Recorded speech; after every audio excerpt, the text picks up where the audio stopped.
ជំរាបសួរបងប្អូនទាំងអស់គ្នាថ្ងៃនេះខ្ញុំមកធ្វើការអាប់ដេតអំពីតម្លៃហាងឆេងមាសប្រចាំថ្ងៃនៅថ្ងៃទី22ខែ12នេះដោយសារតែមួយរយៈនេះយើងក៏បានធ្វើការអាប់ដេតពាក់ព័ន្ធនឹងតម្លៃហាងឆេងមាសដោយសារតែបងប្អូនដឹងហើយមួយរយៈនេះគឺយើងមានសង្គ្រាមរវាង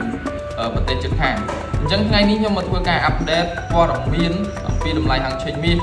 ជូនបងប្អូនទាំងអស់គ្នាដើម្បីកុំឲ្យដាច់អំពី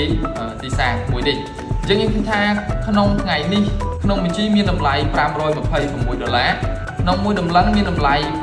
$5263ហើយក្នុង1គីឡូមានតម្លៃ$14364ហើយបងប្អូនឃើញថាទីផ្សារបច្ចុប្បន្នថ្ងៃនេះគឺទីផ្សារមាសបានបន្តឡើងទៀតហើយ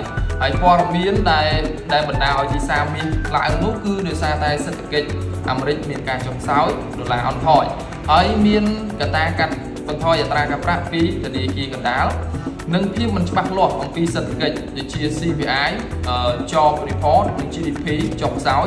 ហើយព័ត៌មានសំខាន់មួយទៀតគឺមានតម្រូវការបញ្ជាទិញពីធនាគារកណ្ដាលពីខ្វាក់អញ្ចឹងព័ត៌មានធំ4នេះហើយដែលបណ្ដាលឲ្យទីផ្សារមាសបន្តឡើងនៅព្រឹកនេះអញ្ចឹងឃើញថាទីផ្សារមាសបានបន្តបំបែក all time high ថ្មីហើយអញ្ចឹងសម្រាប់បងប្អូនដែលចង់ដឹងអំពីតម្លៃហាងឆេងមាសតាមដានអំពីតម្លៃហាងឆេងមាសផ្សេងៗបងប្អូនអាចធ្វើការ